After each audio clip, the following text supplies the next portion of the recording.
ಹಳೆ ದ್ವೇಷ ಹಿನ್ನೆಲೆಯಲ್ಲಿ ಕಾಂಗ್ರೆಸ್ ಮುಖಂಡನ ಬರ್ಬರ ಹತ್ಯೆ ಆಗಿದೆ. ಮಾರಕಾಸ್ತ್ರಗಳಿಂದ ಕೊಚ್ಚಿ ಗ್ರಾಮ ಪಂಚಾಯತ್ನ ಮಾಜಿ ಅಧ್ಯಕ್ಷನ ಕೊಲೆ ಆಗಿರೋದು ಕನಕಪುರ ತಾಲೂಕಿನ ಸಾತನೂರು ಗ್ರಾಮದಲ್ಲಿ ಈ ಘಟನೆ ಆಗಿದೆ. ಹೊಂಗಾಣಿ ದೊಡ್ಡಿ ಗ್ರಾಮದ ನಂಜೇಶ್ ಅಂತ, ಇವರಿಗೆ 45 ವರ್ಷ ವಯಸ್ಸಾಗಿತ್ತು. ಅವರನ್ನ ಹತ್ಯೆ ಮಾಡಲಾಗಿದೆ. ಕನಕಪುರ ತಾಲೂಕಿನ ಅಚ್ಚಲು ಗ್ರಾಮ ಪಂಚಾಯತ್ನ ಮಾಜಿ ಅಧ್ಯಕ್ಷರು ಅಂತ ತಿಳಿದು ಬರ್ತಾ ಇದೆ. ಸೈಟ್ ವಿಚಾರದಲ್ಲಿ ಗಲಾಟೆಯನ್ನ ನಂಜೇಶ್ ಜೊತೆಗೆ ಆರೋಪಿ ಶ್ರೀನಿವಾಸ್ ಅನ್ನೋರು ಮಾಡ್ಕೊಂಡಿದ್ರಂತೆ. ಈಗ ಇದೇ ಶ್ರೀನಿವಾಸ್ ಎಂಬಾತನೇ ಕೊಲೆ ಮಾಡಿದ್ದಾನೇನೋ ಆರೋಪ ಕೇಳಿ ಬರ್ತಾ ಇದೆ. ಸಾತನೂರು ಪೊಲೀಸ್ ಠಾಣೆಯಲ್ಲಿ ಈ ಕುರಿತಂತೆ ಪ್ರಕರಣ ದಾಖಲಾಗಿದೆ. ಇನ್ವೆಸ್ಟಿಗೇಷನ್ ಮಾಡ್ತಾರೆ. ಶ್ರೀನಿವಾಸ್ ಪಾತ್ರ ಇದೆಯಾ, ಆತನ ಜೊತೆಗೆ ಇನ್ನೆಷ್ಟು ಜನ ಸೇರ್ಕೊಂಡಿದ್ರು ಅಂತೆಲ್ಲ. ಒಟ್ಟಿನಲ್ಲಿ ಇಲ್ಲೂ ಅಗೇನ್ ಜಮೀನು ವ್ಯಾಜ್ಯ, ಈ ವ್ಯಾಜ್ಯಕ್ಕೆ ಈಗ ಒಂದು ಹೆಣ ಬಿದ್ದಿದೆ.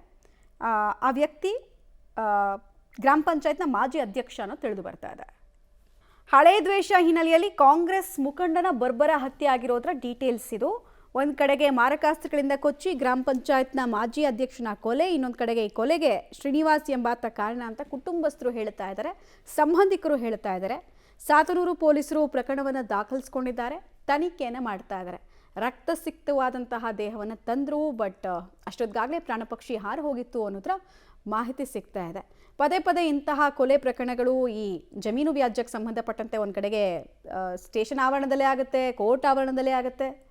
ಒಟ್ಟಿನಲ್ಲಿ ಇದೆಲ್ಲವೂ ಕೂಡ ಕಾಂಪ್ರಮೈಸ್ ಹಂತದಿಂದ ಮೀರಿ ಹೋಗ್ತಾ ಇರೋದು ಮಾತ್ರ ದುರ್ದೈವದ ಸಂಗತಿ.